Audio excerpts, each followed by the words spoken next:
لله رب العالمين وبه نستعين على أمور الدنيا والدين الصلاة والسلام على نبينا محمد وعلى آله وأصحابه ومن تبعهم بإحسان إلى يوم الدين ولا عدوان إلا على الظالمين ولا عاقبة للمتقين أشهد أن لا إله إلا الله وحده لا شريك له إقرارا به وتوحيدا وأشهد أن محمدا عبده ورسوله لا نبي بعده صلى الله عليه وسلم تسليما مزيدا اللهم صل وسلم على نبينا محمد وعلى آله وأصحابه ومن تبعهم بإحسان إلى يوم الدين اللهم علمنا ما ينفعنا وانفعنا بما علمتنا آمين يا رب العالمين.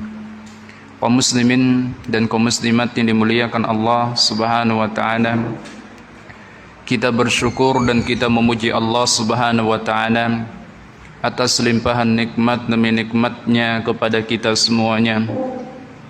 Di antara nikmat tersebut Allah Subhanahu wa taala takdirkan kita, Allah Subhanahu wa taala mudahkan kita untuk kembali berhimpun di masjid dan di majelis yang insyaallah berbarakah ini dalam rangka istifadah, mengambil faidah dari ayat-ayat Allah Subhanahu wa taala, dari hadis-hadis nabinya sallallahu alaihi wasallam, dan aqwal atau perkataan dan juga athar para ulama, sebagai upaya kita untuk tafaqquh fid din, upaya kita untuk memahami agama Allah Subhanahu wa taala dengan lebih baik lagi. Yang ini merupakan salah satu usaha kita untuk mempertahankan dan meningkatkan kualitas ketakwaan kita kepada Allah Subhanahu wa taala. Karena takwa adalah wasiat Allah Subhanahu wa taala kepada segenap hambanya dari yang pertama sampai yang terakhirnya. Takwa adalah sebaik-baik perangai, sebaik-baik sifat, sebaik-baik perhiasan yang dimiliki oleh orang-orang beriman. Takwa adalah sebaik-baik perbekalan yang dipersiapkan oleh seorang hamba untuk kehidupan dunianya dan kehidupan akhiratnya. Dan keberuntungan seorang hamba dalam kehidupan dunia ini, begitu juga dalam kehidupan akhirat nanti, itu hanya sebanding dengan kadar takwanya kepada Allah Subhanahu wa taala. Kaum muslimin dan kaum muslimat yang dimuliakan Allah Subhanahu wa taala, pada kajian sebulan yang lalu kita sudah menyebutkan bahwasannya salah satu tabiat atau sifat dasar manusia adalah bahwasanya mereka itu senantiasa terjatuh di dalam kesalahan-kesalahan. Sebagaimana dikatakan oleh Nabi sallallahu alaihi wasallam di dalam hadis Anas ibnu Malik radhiyallahu anhu, Nabi sallallahu alaihi wasallam mengatakan kullu bani Adam khata'. Setiap anak Adam, setiap anak manusia itu khata'. Kita sudah jelaskan kemarin, khata' itu adalah sighah mubalaghah. Sighah mubalaghah itu adalah suatu bentuk kata yang dipakai untuk memberikan ungkapan lebih. Ya, rumusnya fa'alun. Rumusnya atau wazannya kalau dalam ilmu saraf adalah fa'alun. Kalau seseorang itu ingkar, maka dia dikatakan kafir. Kalau terlewat ingkar, ya, kelewatan kufurnya, dia dikatakan kafar. Kalau seseorang itu berdusta, dia dikatakan kadhib atau dajil. Kalau dia pendusta, biasa berdusta, nah tertuduh sebagai pendusta, maka dia dikatakan dajjal atau kadzab. Orang yang berbuat salah itu namanya khati', ya. Orang yang berbuat salah itu namanya khati'. Tapi kalau sering berbuat salah, di mana kesalahan itu menjadi tabiatnya, menjadi sifat dasarnya, dia dikatakan khata', ya. Dan Nabi sallallahu alaihi wasallam mengatakan kullu bani Adam khata', setiap anak manusia itu khata', banyak salahnya. Yang jadi masalah di dalam terjemahan bahasa Indonesia seringkali hadis ini diartikan setiap anak manusia itu pernah berbuat salah. Sementara kata-kata pernah dalam bahasa Indonesia itu konotasinya kadang-kadang atau jarang. Kan berbalik ini, ya, dengan makna yang sesungguhnya dari perkataan Nabi sallallahu alaihi wasallam. Nabi tidak mengatakan setiap anak manusia itu ada salahnya, apalagi mengatakan pernah berbuat salah. Bahkan Nabi sallallahu alaihi wasallam mengatakan setiap anak manusia itu khata. Ya, tabiatnya adalah senantiasa salah dan salah. Nah, terus bagaimana solusinya? Solusinya ada pada kelanjutan perkataan Nabi sallallahu alaihi wasallam, wa khairu khata'ina at-tawwabun. Orang itu kalau bertaubat namanya taib. Tapi kalau taubat itu menjadi tabiatnya, menjadi kebiasaannya, dia dikatakan tawab. Jadikan sebanding kan, khata' dan tawab. Nah, khata' dan tawab. Dan ini merupakan keluasan rahmat Allah Subhanahu wa taala. Ketika Allah Subhanahu wa taala memahami bahwasannya hamba-hambanya itu seperti itu keadaannya, selalu salah dan salah, Allah Subhanahu wa taala memberikan solusi bagi mereka.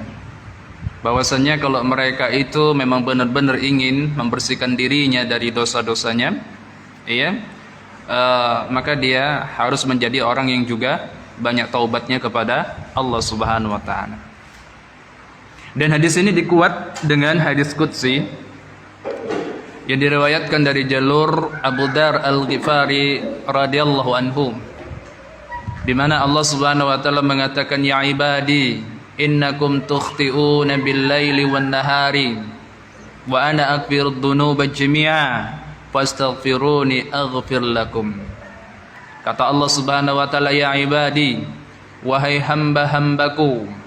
Naam, wahai hamba-hambaku, innakum tukhti'una bil-laili wan-nahari.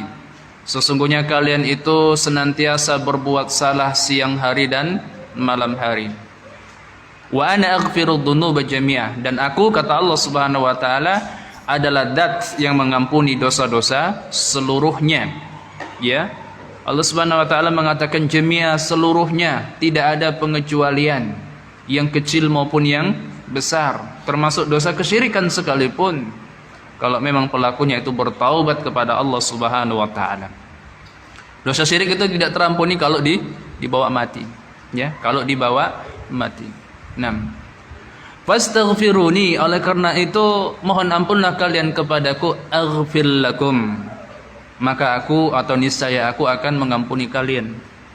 Kemarin sudah kita sebutkan di dalam hadis qudsi ini, Allah Subhanahu wa taala menghimpun antara dua berita, satu perintah dan satu janji.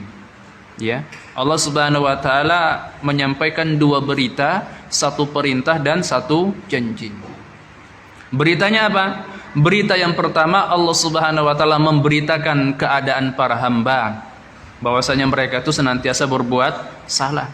Berita yang kedua, Allah Subhanahu wa taala mengkhabarkan tentang dirinya, bahwa dia adalah Maha Pengampun, ya, bahwasanya dia adalah Zat yang Maha Pengampun.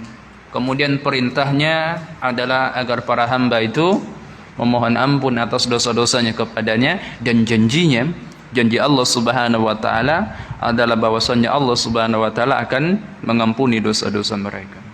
Nah, kemarin juga kita sudah sebutkan bahwasanya kenyataannya Allah Subhanahu wa taala memang tidak menghendaki yang namanya anak manusia itu maksum, terjaga seutuhnya dari dosa. Sebagaimana perkataan Nabi sallallahu alaihi wasallam, "Law kana al-ibadu lam yudnibu la khalaqallahu khalqan yudnibuna thumma yastaghfiruna thumma yaghfirullahu lahum." Seandainya lah, ini hanya sekedar pengandaian, ya. Seandainya lah para hamba itu tidak berbuat dosa, maka sungguh Allah Subhanahu wa taala akan mengganti mereka dengan yang lainnya, yang mana pengganti mereka itu ada kalanya berbuat dosa, kemudian mereka memohon ampun kepada Allah Subhanahu wa taala, dan Allah Subhanahu wa taala mengampuni mereka. Dalam lafaz yang lain, Nabi sallallahu alaihi wasallam langsung menggunakan dhamir mukhatab, menggunakan kata ganti orang kedua, menunjuk kepada para sahabat-sahabatnya. Apa kata Nabi? "Lau annakum lan tudnibu," seandainya lah kalian, dan kaliannya adalah para sahabat. Kalau tadi kan umum, "Lau kanal ibad," seandainya para hamba. Di sini Nabi mengatakan, "Lau annakum lam tudnibu," seandainya kalian, yakni para sahabat, tidak pernah berbuat dosa, la dhahaballahu bikum, maka Allah Subhanahu wa taala akan memusnahkan kalian, ya, akan mewafatkan kalian semua. Thumma la dhahaballahu bikum wa la ya'ti biqaumin akhara, setelah itu Allah Subhanahu wa taala akan mendatangkan kaum yang lainnya.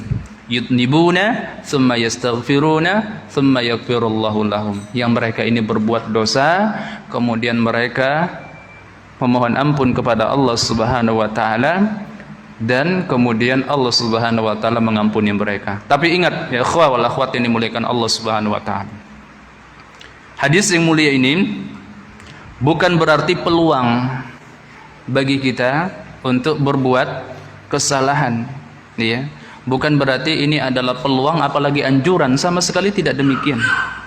Ini hanya pemberian kabar gembira, ya, kepada para hamba setelah kenyataannya mereka itu memang tidak suci dari dosa, bahwasanya Allah Subhanahu wa taala memang tidak menghendaki mereka itu suci seutuhnya. Terus yang Allah Subhanahu wa taala kehendaki apa? Yang Allah Subhanahu wa taala kehendaki kita itu berupaya maksimal untuk mentaatinya. Dan kalau kemudian kita terjatuh di dalam dosa, dan itu pasti, ya, kita yang pertama tidak menganggap, tidak bergampangan, dan tidak merasa aman dari akibat buruk dari dosa-dosa tersebut. Akan tetapi kita juga tidak berputus asa dari rahmat Allah Subhanahu wa taala. Nah, kaum muslimin dan kaum muslimat yang dimuliakan Allah Subhanahu wa taala, dan terakhir kemarin kita sudah membacakan ayat yang oleh para ulama disebut sebagai ayat yang paling memberikan harapan bagi orang-orang yang beriman. Ayat yang mana itu kemarin? Ayat yang ke-53 dari surah Az-Zumar, ya, ayat yang ke-53 dari surah Az-Zumar. Apa kata Allah Subhanahu wa taala? "Qul ya ibadiyalladzina asrafu ala anfusihim," katakanlah wahai Muhammad kepada hamba-hambaku yang mereka itu melampaui batas, melampaui batas terhadap diri-diri mereka sendiri, ya, mendolimi diri-diri mereka sendiri.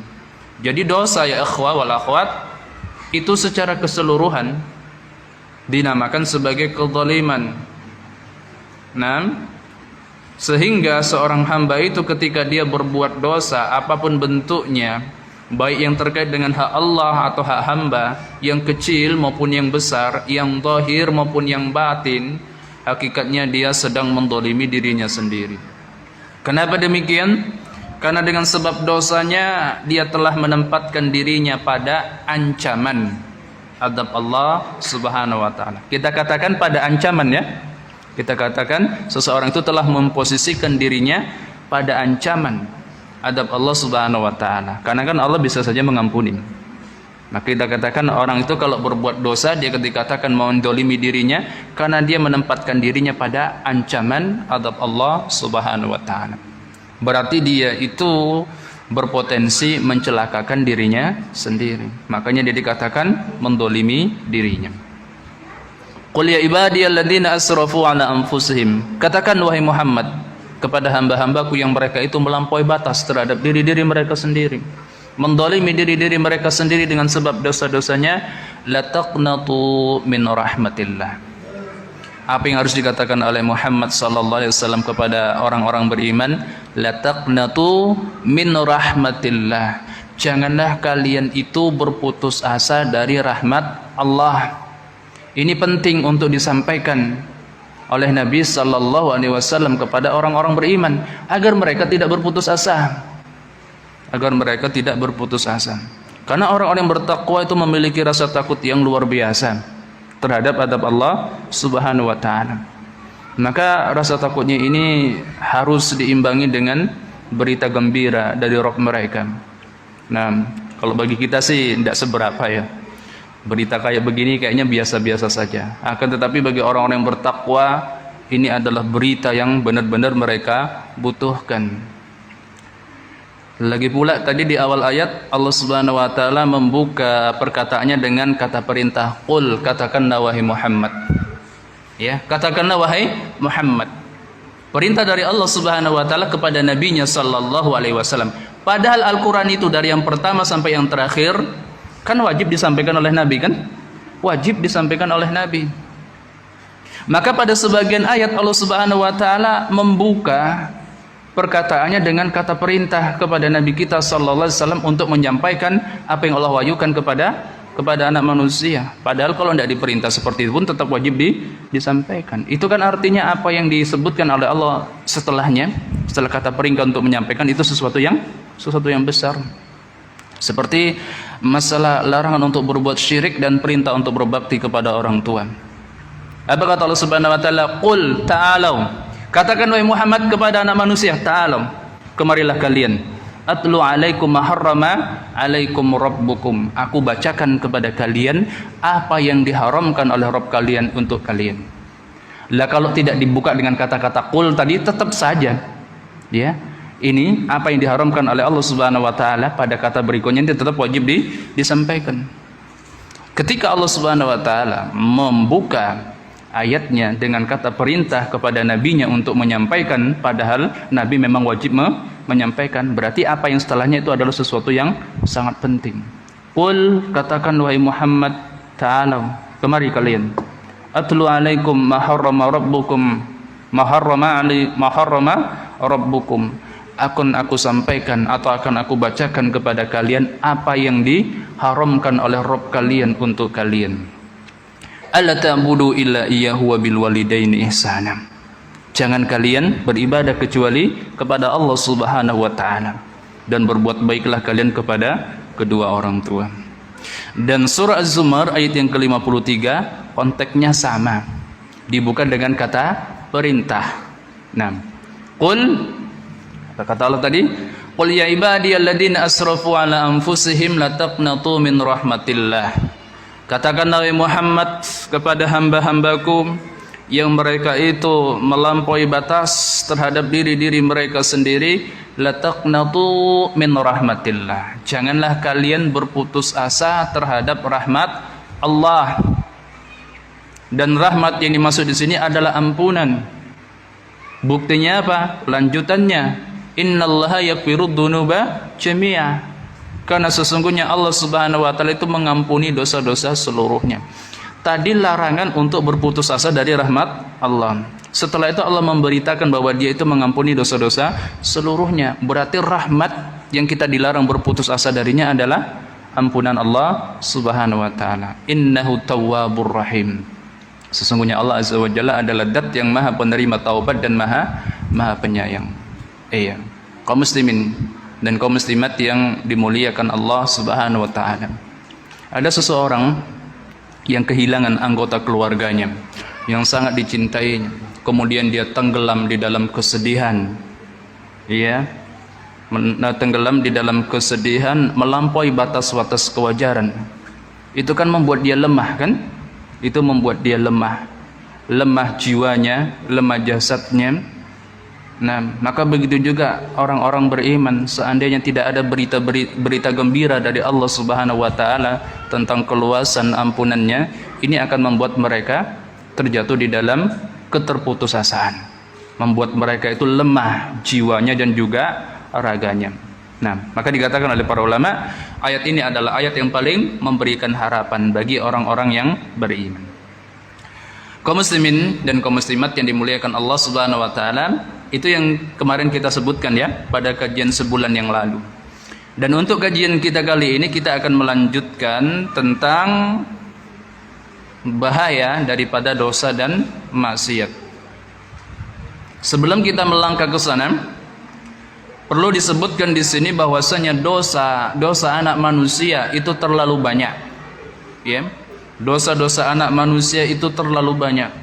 Dan tidak ada yang mengetahui dengan pasti berapa banyaknya, ya, berapa jenisnya kecuali hanya Allah Subhanahu wa taala. Kita tidak mampu mengenali satu persatu menghitung satu persatu kemudian menyebutkan berapa bilangan dari cabang-cabang dosa-dosa anak manusia.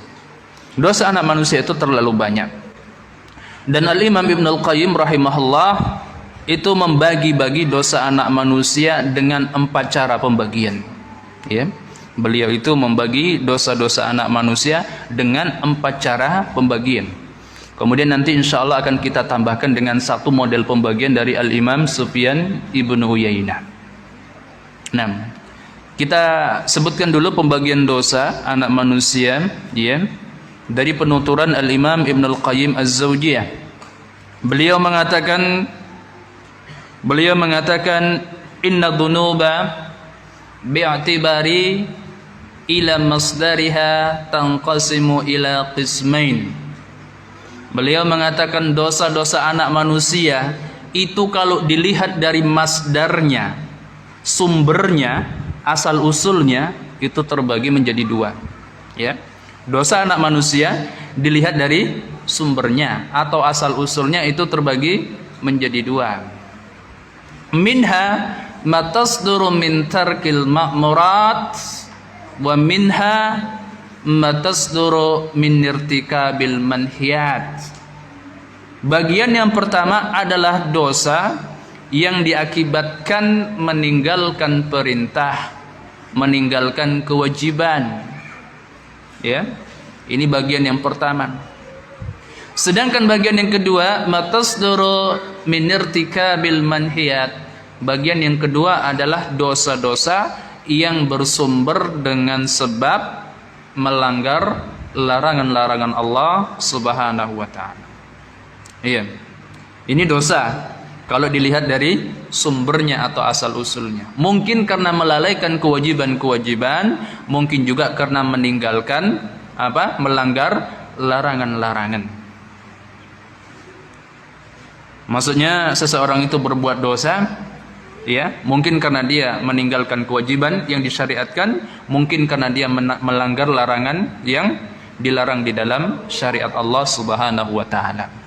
Nah, kemudian yang kedua, wa bi'tibari ta'alluqiha tanqasimu ila qismain.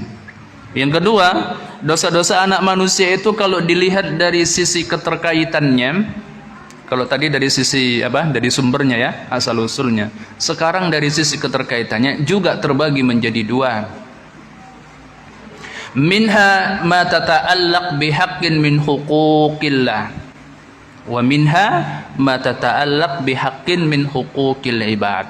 Kata beliau, sebagiannya adalah dosa yang terkait dengan salah satu hak di antara hak-hak Allah Subhanahu wa taala. Ya.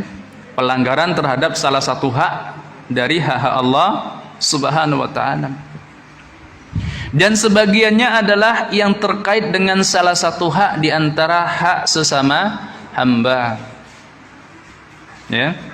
Dosa anak manusia itu sebagian terkait dengan pelanggaran hak Allah, sebagiannya lagi terkait dengan pelanggaran hak sesama hamba. Meninggalkan salat itu hak siapa? Haknya Allah Subhanahu wa taala. Kemudian kalau mencuri itu haknya siapa? Haknya hamba. Terus yang lebih besar yang mana? Yang lebih besar yang mana? Dosa anak manusia itu kan sebagian terkait dengan hak Allah dan sebagian lagi terkait dengan hak hamba. Pertanyaannya, dari 2 jenis dosa ini yang lebih besar yang mana? Yang terkait dengan hak Allah atau yang terkait dengan hak hamba? Dosa anak manusia itu sebagiannya karena melanggar hak Allah, sebagiannya karena melanggar hak hamba. Dari 2 jenis dosa ini yang lebih besar yang mana? Yang terkait dengan hak Allah atau yang terkait dengan hak hamba?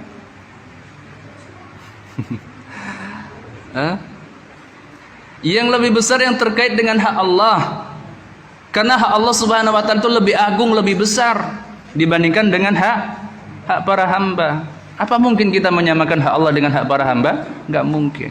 Hak Allah itu lebih agung, lebih besar, lebih mulia dibandingkan dengan hak para hamba. Nah, berarti dosa yang terkait dengan hak Allah Subhanahu wa taala juga lebih besar dibandingkan dengan hak yang terkait dengan hak sesama hamba. Hanya saja menyelesaikan dosa yang terkait dengan hak sesama hamba itu ada kalanya atau seringkalinya lebih sulit dibandingkan dengan dosa yang terkait dengan hak Allah Subhanahu wa taala. Bahkan Al-Imam Sufyan Ats-Tsauri rahimahullah mengatakan, seandainya kalian menghadap Allah Subhanahu wa taala membawa 70 dosa yang terkait dengan hak Allah Subhanahu wa taala, ya, pada hari kiamat nantinya itu akan lebih ringan bagimu, lebih ringan penyelesaiannya, bukan kadarnya, ya, dibandingkan ketika engkau membawa satu dosa yang terkait dengan hak sesama hamba. Ya, apa kata beliau? Seandainya engkau menghadap Allah Subhanahu wa taala membawa 70 dosa yang terkait dengan hak Allah Subhanahu wa taala, itu akan lebih ringan bagimu dibandingkan engkau membawa dosa ketika menghadap Allah Subhanahu wa taala satu dosa saja yang terkait dengan hak sesama hamba. Bukan berarti kita mengecilkan hak Allah, tidak. Iya. Ini terkait dengan masalah penyelesaiannya kan? Masalah penyelesaiannya bukan kadarnya. Kalau dosa terhadap Allah Subhanahu wa taala jelas lebih besar dibandingkan dengan dosa terkait dengan hak para hamba. Tapi menyelesaikan dosa yang terkait dengan hak para hamba ini bisa jadi lebih repot dibandingkan dengan dosa kita yang terkait dengan hak Allah Subhanahu wa taala. Dosa kita yang terkait dengan hak Allah Subhanahu wa taala kalau itu dosa kecil bisa dihapus dengan istighfar, bisa ditutup dengan amal saleh, ya kan? Kalau terkait dengan dosa besar bisa ditutup, dihapus dengan taubat. Nah, kalau dosa terkait dengan hak sesama manusia gimana menyelesaikannya?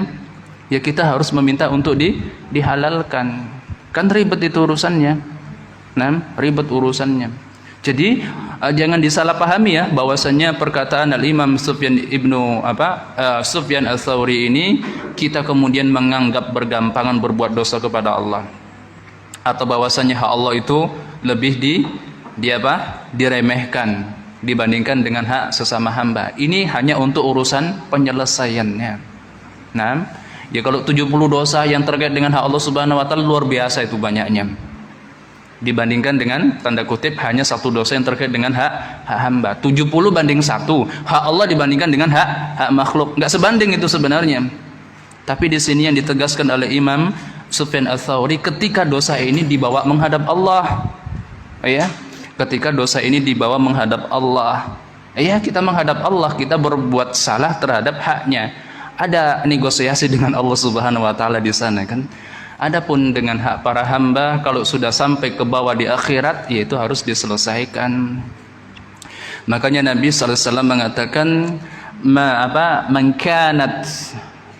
man kanat lahu madlimatun li akhihi fi irdihi aw ghairihi falyatahallal minhu al-yauma. Siapa di antara kalian yang memiliki kezaliman dengan saudaranya, baik yang terkait dengan harga dirinya atau yang lainnya, falyatahallalhu minhu al-yauma, falyatahallal minhu al-yauma, maka hendaknya dia minta dihalalkan al-yauma, hari ini juga, kata Nabi.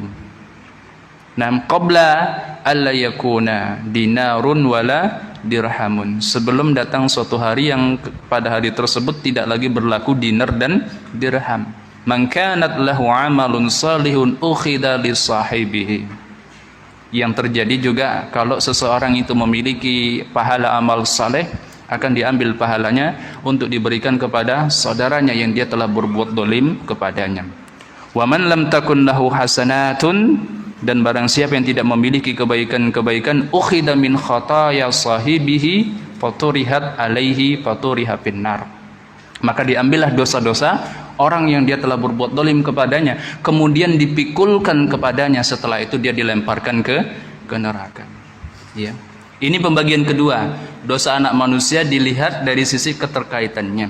Sebagian terkait dengan hak Allah Subhanahu wa taala, sebagian yang terkait dengan hak hamba. Puasa itu hanya siapa?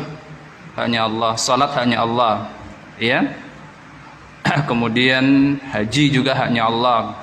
Nah, banyak hanya Allah. Kalau hanya hamba, dosa terkait dengan hak hamba apa? Ghibah, kezaliman, ya, dan berbagai macam bentuk perbuatan melampaui batas. Itu yang kedua. Kemudian yang ketiga, wa bi'tibari mahalliha. Kemudian dosa-dosa anak manusia itu kalau dilihat dari posisinya, lihat tempatnya, minha matakunu dhahiratan wa minha matakunu batinatan. Sebagian dosa anak manusia itu adalah dosa-dosa zahir, ya, dosa-dosa zahir, dosa-dosa yang bisa dicapai oleh panca indera anak manusia. Maksudnya dosa yang diperbuat oleh lisan mereka dan yang diperbuat oleh anggota tubuh mereka. Dosa lisan, dosa pandangan, dosa pendengaran, ya, langkah kaki, gerakan tangan. Yang jelas ini adalah dosa-dosa yang diperbuat oleh jasad-jasad mereka. Biasanya digolongkan menjadi dua, dosa lisan dan dosa ucapan dan perbuatan. Ucapan maksudnya adalah perkataan, perbuatan itu macam-macam, pendengaran, nah, kemudian penglihatan dan lain sebagainya. Nah, wa minha matakunu batinatan, dan sebagiannya adalah dosa-dosa yang sifatnya batin, yaitu dosa-dosa yang diperbuat oleh hati-hati anak manusia.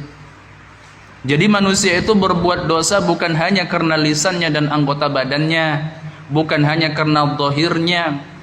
Bahkan sebagian dosa anak manusia itu muncul disebabkan perbuatan hatinya, amalan-amalan hati. Buruk sangka kepada Allah, ya, kemudian kufur terhadap nikmat Allah, kemudian hasad, dengki terhadap sesama kaum muslimin, kemudian kesombongan, kemudian ujub, bangga diri, ya, dan lain sebagainya. Ini juga ada dosanya. Oleh karena itu, maka menjaga kesehatan hati itu ya penting, ya, menjaga kesehatan hati agar hati ini tidak selalu berbuat dosa, terhindar dari perbuatan-perbuatan yang itu mengundang kemurkaan Allah Subhanahu wa taala. Dan kita jangan anggap sepele. Bisa jadi dosa anak manusia itu justru lebih banyak disebabkan oleh perbuatan hatinya dibandingkan dengan perbuatan anggota tubuhnya. Jadi bisa saja seseorang itu kelihatannya sih nggak bermasalah, ya, kelihatannya nggak bermasalah, ucapannya santun, kemudian tindak tanduknya juga baik-baik saja. Tapi siapa tahu, ya, dia sedang berbuat dosa yang sedemikian banyaknya dengan sebab apa yang diamalkan oleh hatinya. Jadi orang itu duduk-duduk saja bisa saja berbuat dosa, ya, berupa buruk sangkanya kepada Allah, berupa kufurnya terhadap nikmat Allah Subhanahu wa taala, kebenciannya terhadap wali-wali Allah, kemudian dengki, iri, ujub, sombong dan lain sebagainya. Kaum muslimin yang dimuliakan Allah Subhanahu wa taala. Itu berdasarkan apa? Berdasarkan posisinya, ya. Sebagian dosa itu adalah perbuatan zahir dan sebagian dosa adalah perbuatan batin, ya, dosa-dosa hati. Kemudian yang terakhir adalah wa bi'tibari darajatiha. Dosa anak manusia kalau dilihat dari sisi kadarnya, derajatnya, ya. Dosa anak manusia dilihat dari sisi kadarnya atau derajatnya.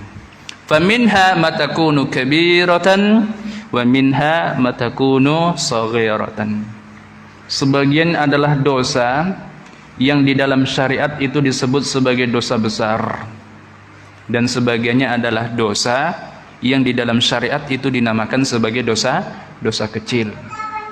Ini berdasarkan apanya? Derajatnya atau kadarnya. Ada dosa besar dan ada dosa kecil. Tetapi sebagian ulama itu menolak pembagian dosa menjadi dosa besar dan dosa kecil. Sebagaimana yang dinukil oleh Al-Hafidz Ibnu Rajab Al-Hanbali di dalam Muqaddimah Al-Kabair, itu banyak ulama yang menolak pembagian dosa besar dan dosa kecil. Karena mereka khawatir kalau ada dosa disifati dengan kecil, ini akan menjadikan manusia bergampangan, ya, bergampang-gampangan. Mana ada dosa kecil? Semua dosa itu besar. Karena sebuah dosa itu adalah sesuatu yang sangat berbahaya.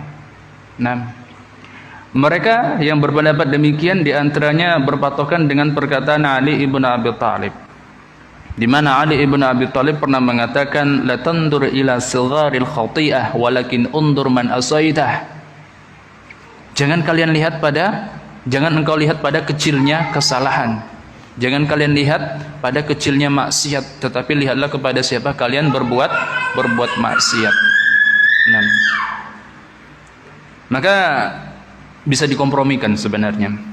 Mereka yang mengatakan dosa itu tidak ada yang kecil, maksudnya dosa itu tidak ada yang layak untuk dikecilkan dan diremehkan. Ya. Kemudian kalau mereka yang membagi dosa menjadi besar dan kecil, ini hanya untuk menunjukkan bahwa sebagian dosa itu lebih tercela dan lebih berbahaya dibandingkan sebagian yang lainnya. Samalah dengan pembagian syirik besar dan syirik kecil. Ini sebagian manusia juga terjebak. Mereka pikir syirik kecil itu sesuatu yang kecil. Padahal syirik kecil itu dinamakan syirik kecil ketika dia dibandingkan dengan syirik besar. Dan syirik kecil itu dosa besar kan? Bahkan dosa besar yang paling besar setelah syirik besar. Kan gitu. Nah, jadi menamakan syirik itu dengan syirik kecil ketika dia dibandingkan dengan saudaranya yang lebih besar. Maka penamaan dosa dengan dosa kecil ini dibandingkan dengan saudaranya yang lebih besar. Dan ini yang lebih layak sebenarnya. Kenapa? Karena dosa itu tidak satu derajat. Dosa itu tidak satu derajat. Sebagiannya lebih tercela dibandingkan sebagian yang lainnya. Dan pembuat syariat Allah Subhanahu wa taala pun membagi demikian. Ya. Allah Subhanahu wa taala dan Rasulnya itu memang membagi dosa, sebagiannya besar, sebagiannya kecil. Dan yang besar terbagi menjadi dua lagi, yang membatalkan keislaman dan yang tidak membatalkan keislaman.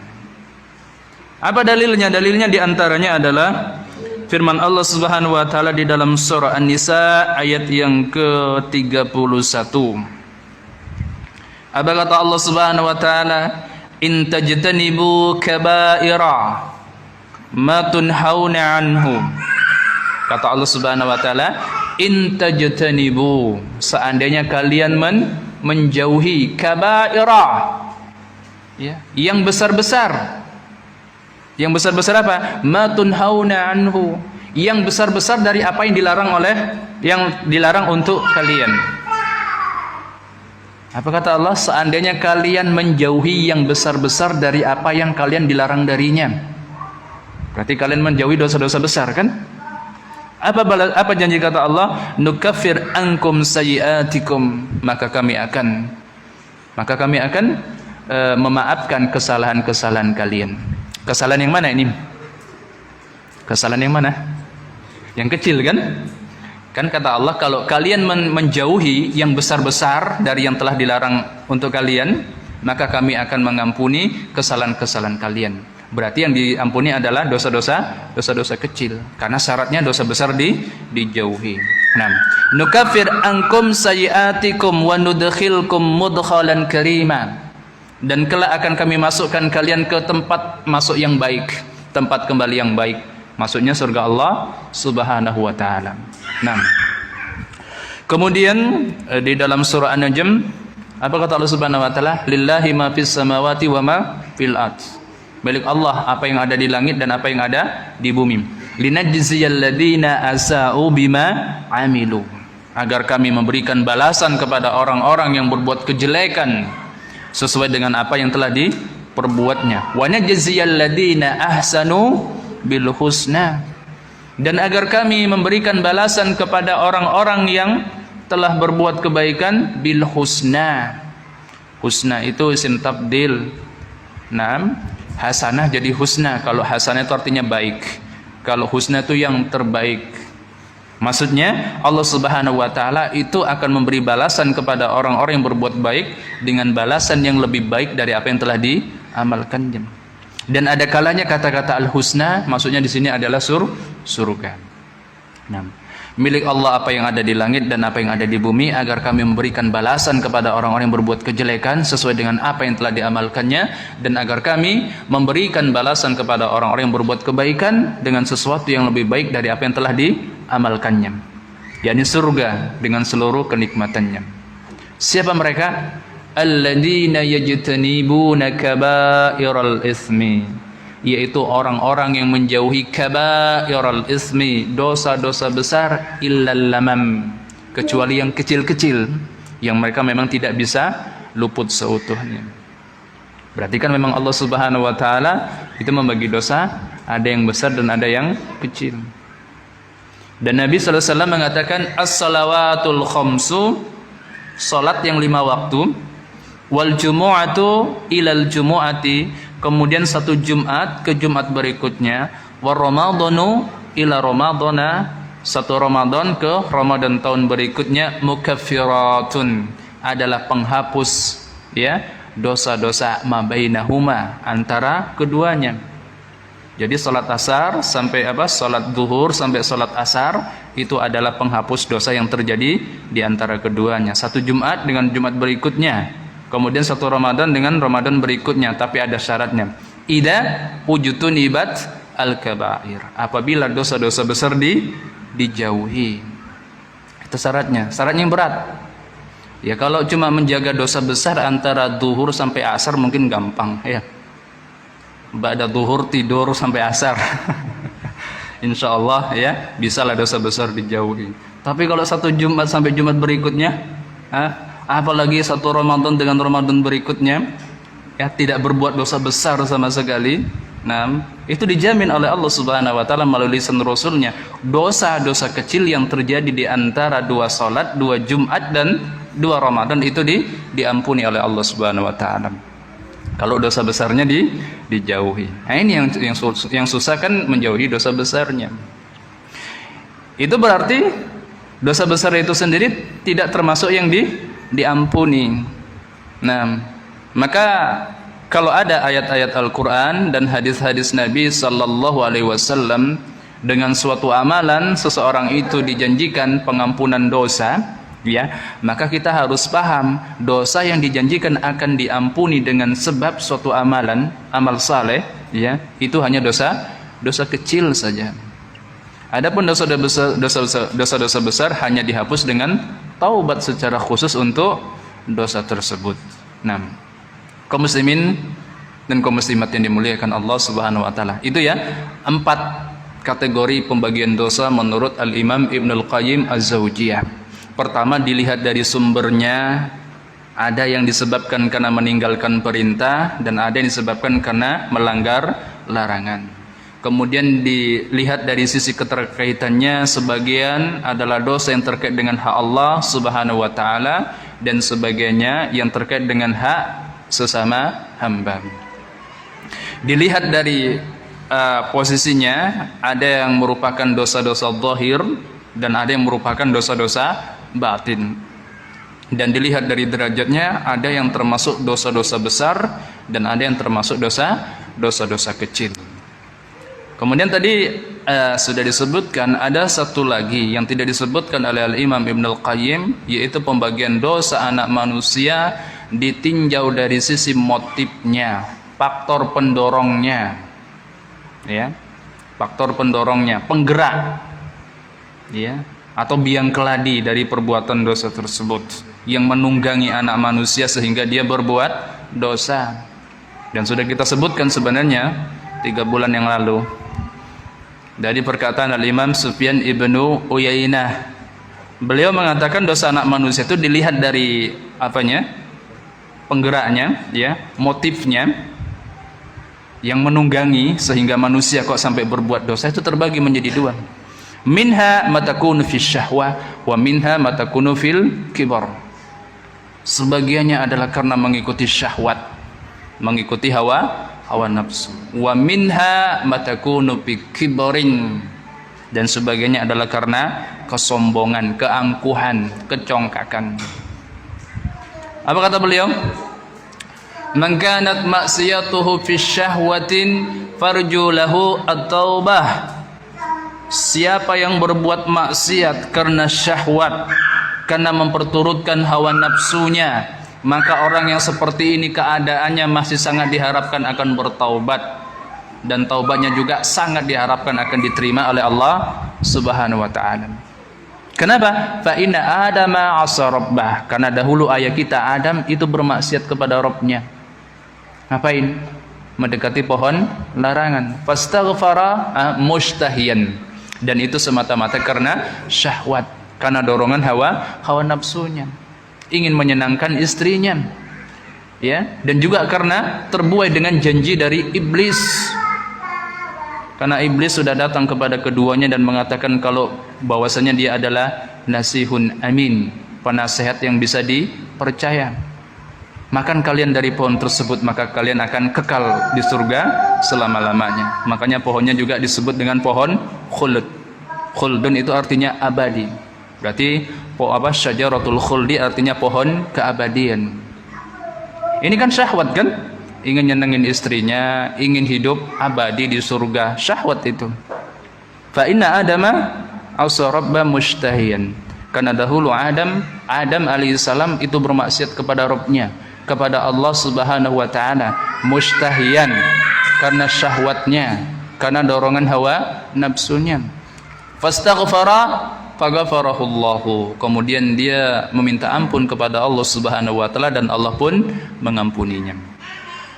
Kebalikannya, wa man kanat maksiatuhu fi kibrin, akan tetapi barang siapa yang maksiatnya karena kibar, karena kesombongan, fahsyallahu al-la'nah, maka orang yang seperti ini sangat dikhawatirkan bakal terlaknat. Fa inna iblisa sarabbah, karena dahulu iblis bermaksiat kepada Rabbnya. Apa maksudnya iblis? Menolak ketika diperintah untuk memberikan sujud penghormatan kepada Adam alaihissalam.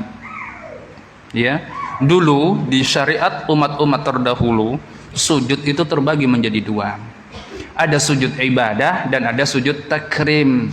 Sujud takrim itu sujud penghormatan. Kalau di syariat kita tidak ada. Semua sujud itu ibadah. Makanya nggak boleh sujud kecuali hanya kepada Allah Subhanahu wa taala. Sudah dihapus ya pada syariat nabi-nabi yang belakangan, terlebih-lebih pada syariat kita tidak ada lagi sujud takrim, karena itu menjadi wasilah bagi kesyirikan. Jadi sujud yang diperintahkan Allah Subhanahu wa taala kepada iblis untuk sujud kepada Adam itu sujud takrim. Jadi nggak benar perkataan orang-orang liberal yang mengatakan kalau iblis itu ahli tauhid. Ya, iblis ahli tauhid. Kenapa? Iblis itu sebenarnya Allah itu cuma nguji iblis saja. Ya. Ternyata iblis lulus dalam ujiannya. Dia tidak mau sujud kepada makhluk. Nah, karena sujud itu hanya untuk Allah Subhanahu wa taala. Kalau iblis yang lulus berarti malaikat gagal semua waktu itu gitu. Nah, ini kan kacau. Ana pertama baca tulisan ini di majalah Balerung, majalah mahasiswa UGM. Tulisannya seorang dokter ya dari IAIN Jogja, IAIN Sunan Kalijaga, yang disertasinya itu kemudian diberi judul Teologi Iblis. Teologi iblis itu menganggap kalau iblis itu ahlu tauhid karena tidak mau sujud selain kepada Allah, menolak sujud kepada makhluk. Dan ana pikir itu pemikiran manusia modern. Setelah ana baca Mausu'ah, ya Mausu'ah itu ensiklopedi dari aliran-aliran sesat, ternyata ini warisan Syiah zaman pertengahan. Ya, ada Syiah di Irak sana. Ana lupa nama sektenya itu apa, yang mereka juga mengatakan iblis itu ahlu tauhid. Maka di mushaf mereka seluruh bentuk laknat terhadap iblis itu dihapus. Ya, seluruh laknat terhadap iblis itu dihapus. Dan mereka itu memuliakan warna biru. Mereka memuliakan warna biru. Kenapa? Karena biru itu adalah warna yang dominan pada burung merak. Dan merak ini simbol dari iblis. Karena iblis itu meraknya para malaikat. Ya, meraknya para malaikat. Perhiasannya para malaikat. Ini syubhat lagi. Apa benar iblis itu dari malaikat? Ini orang kalau nggak belajar nahu bisa tersesat ini. Apa kata Allah Subhanahu wa taala? Wa id qala rabbuka lil malaikati isjudu, dan ingatlah ketika Rabbmu, ketika Allah Subhanahu wa taala berkata kepada siapa? Para malaikat, usjudu, sujudlah kalian li Adam. Allah berbicara sama siapa? Malaikat. Memerintahkan mereka untuk sujud kepada Adam. Fasajadu, maka para malaikat sujud. Illa iblisa, kecuali iblis. Berarti iblis malaikat? Ini kalau dalam ilmu nahu ada namanya istisna. Istisna itu pengecualian. Dalam pengecualian itu ada yang dikecualikan dan ada pengecualinya. Nah, contohnya ini jamaah kan hadir ya. Hadarul jama'atu ila Abu Darda. Jamaah hadir semua kecuali Abu Darda. Berarti yang dikecualikan siapa? Abu Darda. Pengecualinya siapa? Jamaah. Dan Abu Darda bagian dari jamaah. Namanya mustasna dan mustasna minhu. Lah ini Allah memerintahkan siapa? Malaikat untuk sujud. Semuanya sujud kecuali iblis. Berarti iblis itu malaikat? Kata Syiah yang ini tadi iya. Bahkan dia adalah meraknya malaikat. Nah, gimana kira-kira? Ini namanya, kalau dalam ilmu nahwu namanya mustasna munqati'. Pengecualian yang terputus. Pengecualian yang terputus itu di mana yang dikecualikan bukan bagian dari pengecualinya. Santriwati hadir semuanya kecuali Zaid. Nah, Zaid bukan santriwati. Atau kalau di dalam matan Jurumiyah itu kan apa itu? Hadaral qaumu illa khimaran. Ya, kaum itu datang seluruhnya kecuali khimar. Lah khimar bukan bagian dari kaum. Kan begitu. Jadi ini iblis ini mustasna munqati'. Dia dikecualikan dari malaikat tapi dia sendiri memang bukan bagian dari malaikat. Nah. Jadi kita kembali kepada perkataan Sufyan ibn Uyainah. Apa tadi? Iblis itu bermaksiat kepada Rabb-nya, menolak untuk memberikan sujud penghormatan kepada Adam alaihissalam mustakbiran. Karena kesombongannya, falu'ina. Maka kemudian dia dilaknat. Falanahullah. Maka dia kemudian dilaknat oleh Allah Subhanahu wa taala sejak hari itu sampai sekarang, sampai kiamat dan untuk selama-lamanya. Dan iblis sendiri memang tidak minta ampun, malah minta kesempatan untuk melanjutkan misinya sampai tegaknya hari kiamat. Beda dengan Adam kan? Fastaghfara. Setelah dia bermaksiat dia minta ampun dan Allah mengampuninya. Iblis tidak. Malah minta diberi tenggang waktu ya untuk cari teman agar sama-sama sesat. Ayo ikhwah rahimani wa rahimakumullah. Itu pembagian yang kelima. Dosa dilihat dari motifnya, faktor pendorongnya. Ya. Ada yang disebabkan karena apa? Karena apa? Karena syahwat, karena hawa nafsu. Ada yang disebabkan karena kesombongan. Pertanyaannya, kesombongan itu bagian dari hawa nafsu bukan sih? Kesombongan itu bagian dari hawa nafsu tidak? Iya. Tapi dia memang istimewa. Kan gitu. Jadi dalam ilmu ma'ani ini namanya dzikrul khas ba'dal 'am. Menyebutkan yang khusus setelah yang umum. Lihtimami bil khas. Untuk memberikan perhatian khusus kepada yang khusus. Karena dia memiliki nilai lebih. Seperti perkataan Allah Subhanahu wa taala, tanazzalal malaikatu warruhu fiha. Pada malam Lailatul Qadar itu turunlah para malaikat dan juga ar-ruh. Ruh siapa? Jibril. Jibril bagian dari malaikat. Ya. Sehingga ketika Allah mengatakan tanazzalul malaikah, turunlah para malaikat, sudah masuk di sana Jibril. Kemudian warruhu, Allah Subhanahu wa taala menyebutkan Jibril secara khusus. Karena keutamaan Jibril li fadli Jibrila ala sairi al malaikah. Karena keutamaan si Jibril dibandingkan keseluruhan malaikat. Atau seperti firman Allah Subhanahu wa taala, hafidhu 'alas salawat was salatil wusta. Ya, jagalah salat-salat yang telah diwajibkan. Berapa salat yang diwajibkan? 5. Wasalatil wusta, dan jaga juga salat wusta, salat pertengahan. Salat apa? Salat asar. Tadi sudah disebut kan? Ketika kita disuruh menjaga salat-salat yang diwajibkan, salat asar masuk di sana. Tetapi Allah Subhanahu wa taala memberikan perintah khusus untuk menjaga salat asar. Nah, ini karena keutamaan salat asar. Benar? Salat asar dengan subuh lebih afdal mana? Lebih afdal subuh. Kenapa yang ditekankan di sini asar? Ini terkait dengan perintah tadi, perintah apa? Perintah menjaga. Nah, perintah menjaga salat asar. Karena salat asar ini salat yang banyak disia-siakan oleh manusia. Nah, banyak disia-siakan oleh manusia. Kenapa? Waktu tanggung itu ya, akhwah. Kalau lagi di ladang enak-enaknya kerja. Kalau lagi dagang juga lagi laris-larisnya. Kalau lagi tidur juga ya enak-enaknya tidur kan gitu. Nah, makanya Nabi sallallahu alaihi wasallam dalam sebuah hadis yang sahih Beliau mengatakan man shalla qabla tulu'i syamsi wa qabla ghurubiha dakhalal jannah. Ya. Man shalla qabla tulu'i syamsi, siapa yang salat sebelum terbitnya matahari, salat subuh, wa qabla ghurubiha, dan sebelum matahari itu tenggelam, salat asar.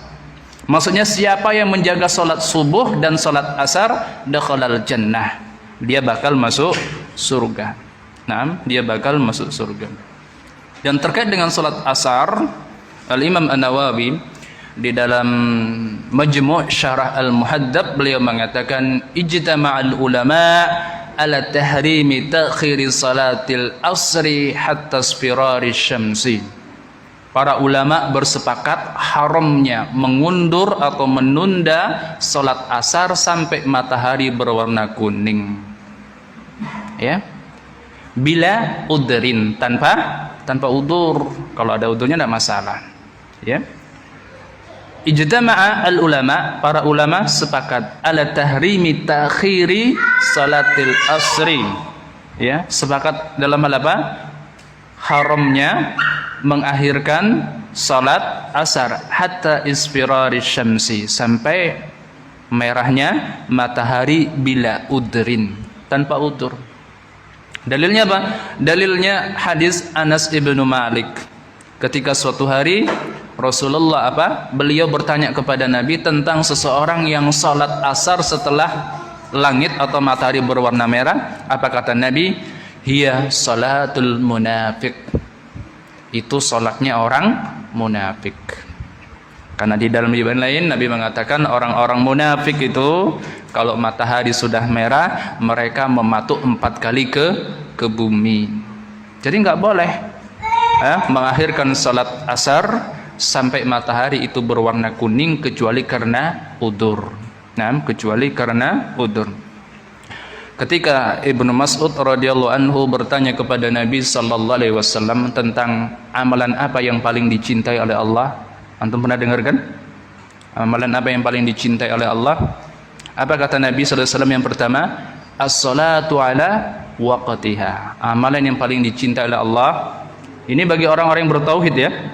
Maka tauhid tidak disebut lagi. Karena ini bertanya juga Ibnu Mas'ud. Nabi mengatakan as-salatu ala waqtiha. Amalan yang paling dicintai oleh Allah Subhanahu wa taala dari orang-orang beriman adalah salat pada waktunya. Ya memang salat kan pada waktunya sih. Iya. Salah satu syarat sahnya salat masuk waktunya. Kalau belum masuk waktunya tidak sah. Kalau sudah lewat waktunya juga tidak sah. Dan terus maknanya apa? Salatu ala waqtiha. Antum salat asar, salat zuhur sekarang boleh? Nggak boleh.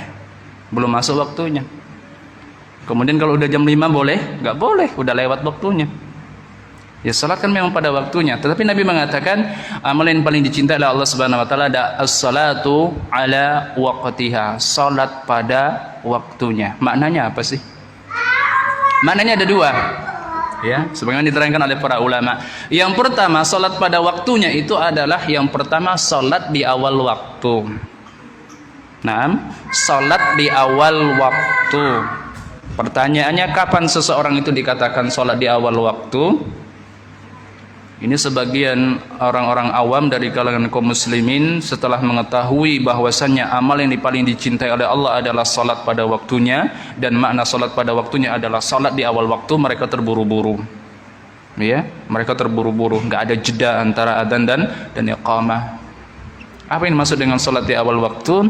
Seseorang itu dikatakan salat di awal waktu kalau dia mengerjakan satu salat itu pada 1/3 waktu yang pertama. Itu dia masih dikatakan salat di awal waktu. Misalnya duhur sekarang nggak cepat ya. Nah, kalau pakai jam lama berapa? 12:30. Nanti berakhir jam berapa? 3:30. Berarti waktu duhur berapa jam? 3 jam. Ya, dari 12:30 sampai 3:30. Berarti 1:30 sampai 1:30 itu masih 1/3 waktu yang pertama. Orang kalau sholat pada 1/3 waktu yang pertama, dia terhitung sholat di awal waktu. Jadi makna sholat pada waktunya yang pertama adalah sholat di awal waktu. Kecuali sholat yang memang dianjurkan untuk diakhirkan. Sholat apa itu? Salat Isya, tapi pakai syarat. Syaratnya apa? Tidak memberatkan jamaah. Ya, ini untuk lagi-lagi, tidak memberatkan jamaah dan juga tidak menyebabkan orang itu ketiduran sebelum salat Isya. Kan makruh hukumnya salat apa? Itu tidur sebelum salat Isya. Nah, jadi dahulu sempat terjadi kesalahan pada sebagian ikhwan. 10 malam yang terakhir dari bulan Ramadan, mereka pengen salat apa? Salat tahajud salat tarawih itu di akhir waktu. Kan setengah duaan itu kalau di kita. Akhirnya mereka salat Isya-nya pun setengah dua. Ini enggak betul. Salat Isya itu waktunya memang dianjurkan untuk diakhirkan kalau tidak memberatkan jamaah dan tidak menyebabkan seseorang itu tidur sebelum menunaikannya, itu sampai pertengahan malam, ila muntasafil lail.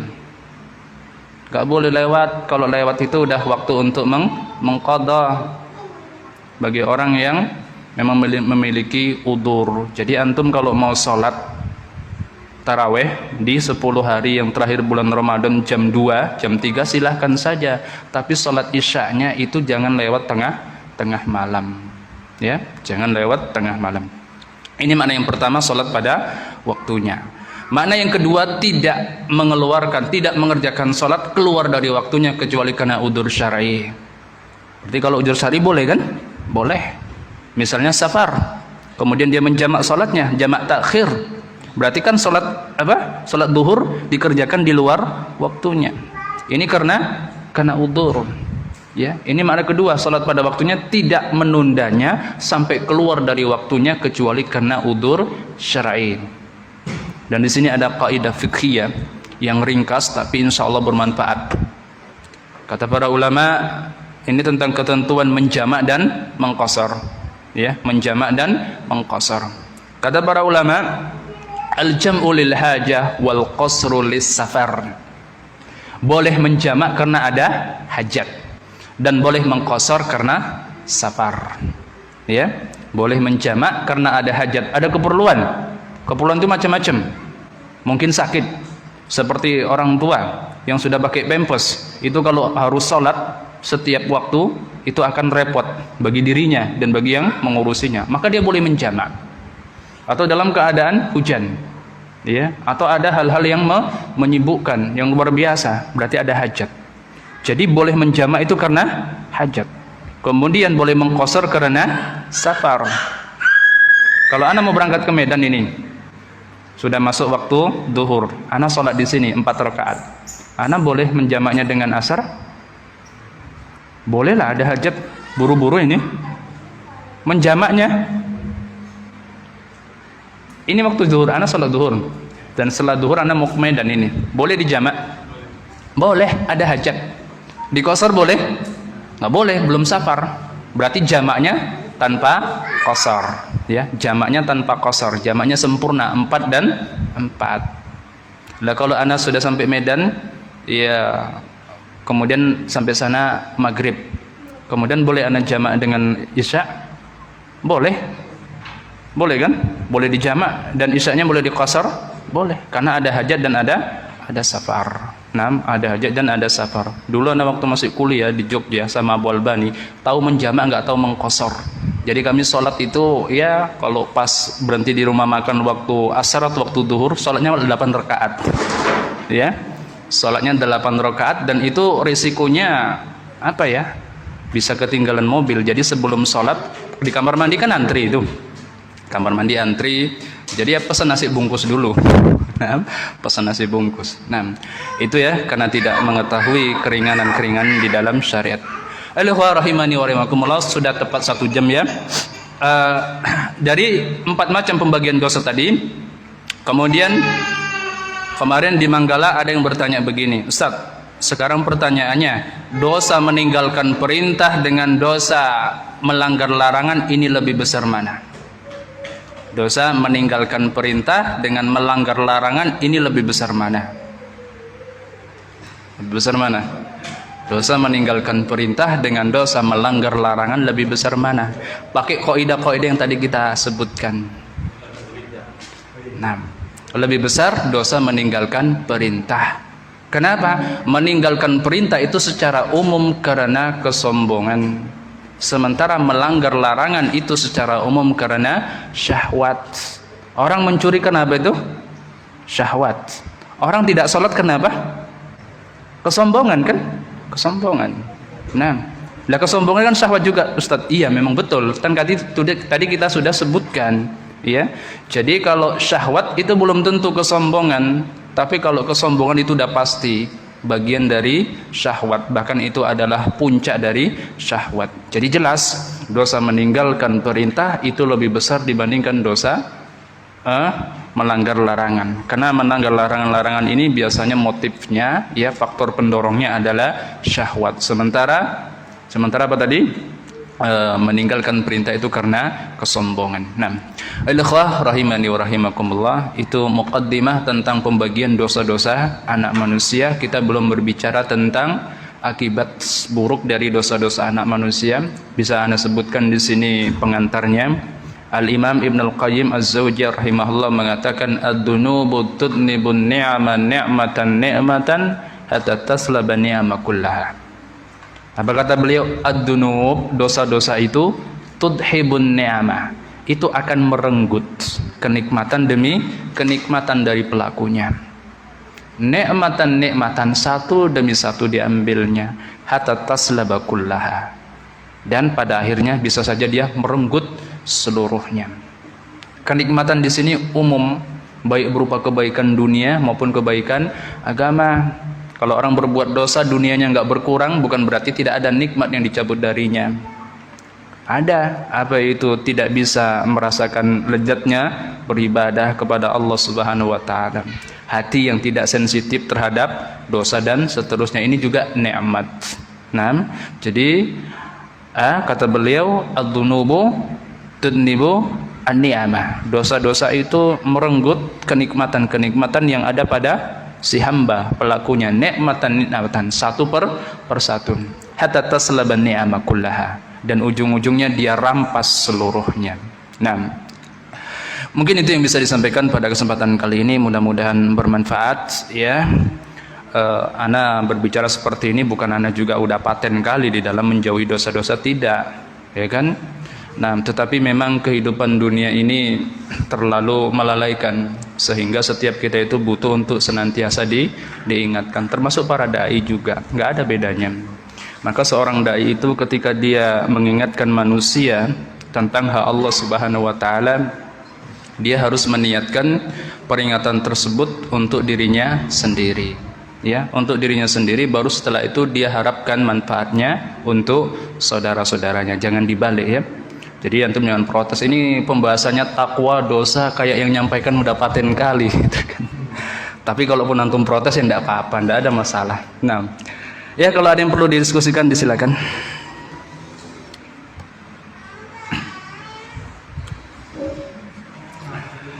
Iya Pak, silakan Pak. Waktu subuh itu dari mana ke mana? Iya, waktu subuh itu sejak terbitnya fajar shadiq sampai terbitnya matahari. Ya, sejak terbitnya fajar shadiq sampai terbitnya matahari. Dari fajar sampai syuruk. Nah, fajar itu ada dua. Yang pertama namanya fajar kadib, fajar dusta, fajar fajar bohongan. Yang kedua fajar shadiq, fajar yang beneran. Fajar kadib ini munculnya sekitar 40-45 menit sebelum fajar shadiq, ya. Dia itu posisinya dari, kalau kita di sini dari mana? Dari timur ke barat, naik ke atas. Orang Arab mengatakan seperti ekor serigala, seperti semburan api. Nanti makin lama dia redup, hilang, ya. Kalau fajar shadiq itu dia membentang di ufuk dari utara ke selatan. Awalnya dia tipis seperti benang, kemudian makin lama makin melebar. Itulah fajar shadiq, itulah masuknya waktu subuh. Tapi kalau kita di sini mau lihat fajar shadiq susah, ya, kehalang gedung-gedung, kehalang pohon sawit, pohon rambung. Melihat fajar shadiq itu yang gampang ya di pantai, di gurun, ya. Itu namanya fajar shadiq. Yang jadi masalah kenapa? Ada khilaf subuh di Indonesia kecepatan atau tidak, begitu.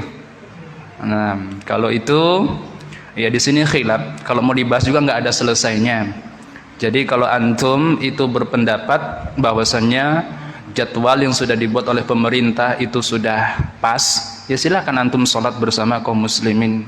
Dan kalau antum berpendapat waktunya kecepatan, ya antum nggak boleh sholat sendirian di rumah, apalagi buat jamaah baru di masjid. Terus gimana? Antum tetap harus menggugurkan kewajiban berjamaah bersama kaum muslimin. Setelah itu gimana? Sholat sendiri. Ini berlaku untuk sholat-sholat yang bermasalah. Di sebagian masjid itu ada yang sholat itu belum masuk waktu, duhur kecepatan, kemudian asar juga kecepatan. Solusinya gimana kalau kita hidup di lingkungan seperti itu? Kita tetap berjamaah dengan kaum muslimin untuk menggugurkan jamaah. Dan kalau kita yakin itu belum masuk waktunya, maka kita kemudian sholat sendiri. Di mana? Di masjid boleh kalau nggak jadi fitnah. Tapi kalau jadi fitnah, sholat saja di rumah. Kan kewajiban berjamaahnya sudah selesai. Dan itu terjadi di Bagan Batu. Ada teman kita, anak pernah sholat asar bersama beliau karena anak bertamu kan, sholatnya 3 rakaat. Sholatnya 3 rakaat, selesai anak bilang, "Wah, tadi itu sholatnya 3 rakaat, Wah." "Iya." "Kenapa kok nggak diingatkan gitu kan? Begitu banyaknya jamaah." Imamnya nggak mau diingatkan itu, ya kan? Imamnya nggak mau diingatkan. "Terus sering begitu, Wah?" "Ya sering." "Terus gimana?" "Iya, anak sholat lagi di rumah." Ribet kan? Tapi begitu itulah. Jadi kalau kita yakini sholat itu, karena sholat tadi kan salah satu syaratnya sudah harus masuk waktu kan. Surah An-Nisa ayat 103 atau 104. Inna salata kanat 'alal mu'minina kitaban mauquta. Sesungguhnya sholat itu bagi orang-orang beriman adalah kewajiban yang telah ditentukan waktu-waktunya. Jadi begitu. Nah, kalau kita yakin ini waktu sudah waktu yang dibuat oleh pemerintah itu tidak ada masalah, ya, tidak kecepatan, kita sholat bersama mereka. Kalau kita ikut pendapat yang kedua, ini kecepatan 15 menit atau 20 menit, kita tetap wajib berjamaah bersama kaum muslimin. Setelah itu kita sholat, ya, boleh di masjid, boleh di rumah. Nah, di masjid nanti jadi fitnah kan, ini sholat apa lagi nih orang ini kan gitu. Udahlah, kita terus kesan aneh, malah bikin yang aneh-aneh lagi antum di situ. Nah, seperti itu ya. Ada lagi yang lain? Iya. Karena pernah gitu ya, sholat di Rako. Jadi anak nggak tahu tuh baca surat ayat apa. Kalau selesai baca surat, dia langsung sujud. Jadi bangun lagi nggak rukuk dulu gitu, langsung sujud. Ini seolah-olah 3 rakaat itu apa ada saja? Sujud sajadah itu. Mungkin dia membaca ayat-ayat yang di sana ada perintah sujud. Nah, maka boleh sujud. Ya sujud saja, setelah itu berdiri lagi untuk melanjutkan bacaan. Kemudian sujudnya apakah membaca takbir atau tidak, di sana ada khilaf di kalangan para ulama. Ya, anak sendiri termasuk yang berpendapat tidak pakai bacaan takbir. Tapi kalau yang pakai bacaan takbir pun anak tidak menyalahkan. Maksudnya tidak menyalahkan. Mungkin itu sujud sajadah seperti surah apa itu yang surah sajadah, gimana itu? Anak bunda, bagaimana itu? Itu kan juga dianjurkan untuk dibaca di hari Jumat, tapi jangan terus menerus pada waktu subuh. Gimana itu surah itu? Yang lembar kedua kan? Innama yu'minuna alladzina idza dzukiru bi ayatillahi kharru sujada wa sabbahu bihamdi rabbihim wa hum la yastakbirun. Maka kita sujud. Itu sujud sajadah karena membaca surat-surat as-sajdah. Itu sama saja disyariatkan di dalam salat dan di luar salat. Nah, di dalam salat dan di luar salat. Setelah itu dia lanjut baca lagi. Baca lagi kan? Berarti sujud sajadah. Atau ada juga itu di dalam juz Ammah, surah apa itu? Surah apa itu? Enggak, di surah apa? Di juz Ammah itu ada tuh, tapi dia ayat terakhir.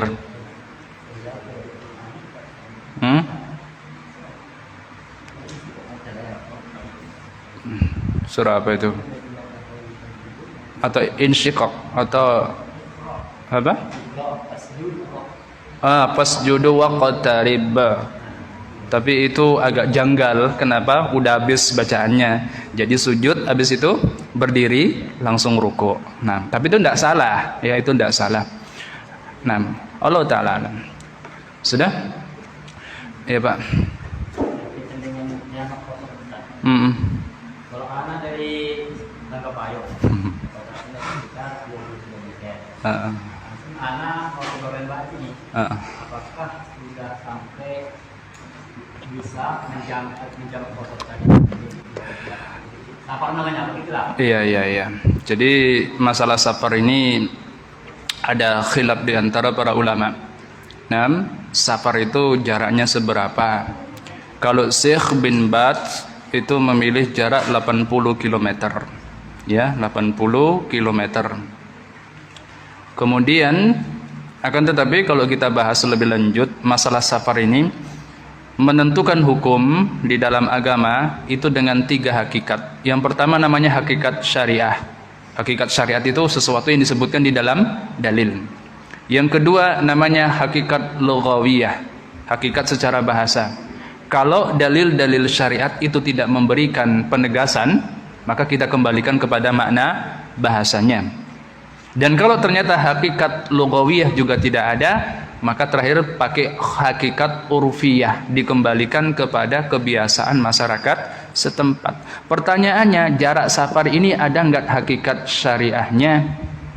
Kalau mau dikatakan hakikat syariahnya sulit. Karena Nabi SAW itu safar dan kemudian menjamak serta mengqashar salatnya itu dalam beberapa keadaan. Dan yang paling dekat Nabi SAW itu pernah disebutkan beliau itu menjamak salat ya ketika beliau masih meninggalkan kota Madinah dan masih bisa melihat bangunan dari penduduk kota Madinah. Berarti kan belum terlalu jauh.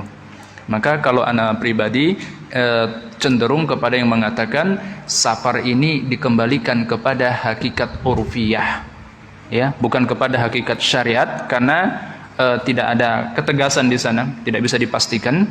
Dan hakikatnya kalau hakikat secara apa? Secara bahasa, seseorang itu dikatakan safar kalau dia bepergian, dia sudah berbekal. Itu hakikat apanya? Hakikat secara lughawi. Jadi kita kembalikan kepada kebiasaan masyarakat setempat. Nah, ada yang mengatakan kalau kita sampai di Ek Batu itu udah safar, udah beda kampungnya kan, beda negerinya. Nah, tetapi ya kita kembalikan ke urf masyarakat setempat. Antum kalau ke Bagan Batu itu kira-kira menurut orang kita itu udah dianggap safar atau belum? Ya, kalau anak sendiri sudah menganggap itu safar. Ya, kalau si Kampa anak belum menganggap itu safar. Kalau Simpang Kanan malah udah safar, walaupun lebih dekat jaraknya, tapi lebih sulit medannya kan gitu kan. Nah, sekarang kalau antum dari Medan ke Jakarta itu safar belum? Berat? Enggak. Ya, cuma 1,5 jam. Jadi kalau kita kembalikan kepada ukuran kan ribet urusannya, maka itu dikembalikan kepada urf. Kalau menurut urf itu sudah safar belum? Sudah. Masa Medan Jakarta belum safar walaupun cuma 2 jam, walaupun tidak melelahkan. Nah, jadi kita kembalikan kepada urf, ya, anggapan masyarakat. Kalau orang sini ke Rantau Perapat itu udah dianggap perjalanan jauh belum? Belum, berarti tidak safar antum itu sampai sana kan. Kalau ke Bagan Batu sudah ya udah safar, ya. Jadi dikembalikan kepada hakikat urfiyah. Dulu kan kami di sana di Mahatu kan dengan orang-orang dusun bakti. Kalau mereka mengatakan sudah pindah kampungnya udah safar itu, ya. Jadi dari sini kemana? Ke Hadundung sana udah boleh apa itu? Udah boleh safar, ya silakan saja kan. Ya mereka melihat itu tadi, Nabi itu ketika meninggalkan kota Madinah, tapi memang kan di sana padang pasir. Tapi walaupun sejauh-jauhnya seberapa lah, kalau memang perkampungan penduduk Madinah itu masih terlihat. Atau tidak ada gedung yang tinggi dulu kan. Nah, jadi kemudian tentang jarak 80 km, ya ini adalah jarak terdekat memang yang disebutkan Nabi sudah menjamak salatnya selain tadi ya, selain hadis bahwasanya beliau masih melihat perkampungan penduduk Madinah. Jadi ini dianggap oleh Syekh bin Baz dan lain-lainnya ya, yang berpatokan dengan jarak ini sebagai jarak aman, ya, jarak aman. Tetapi kalau ustadz-ustadz kami mengatakan ini hanya penyebutan kasus. Nabi pernah sholat menjamak pada jarak 80 km, sekian kilometer, sekian kilometer. Ini penyebutan kasus dan bukan pembatasan. Nah, Allah Ta'ala alam. Ya, cukup. Nah, naktafi al-qadar, billahi taufiq wal hidayah. Assalamualaikum warahmatullahi wabarakatuh.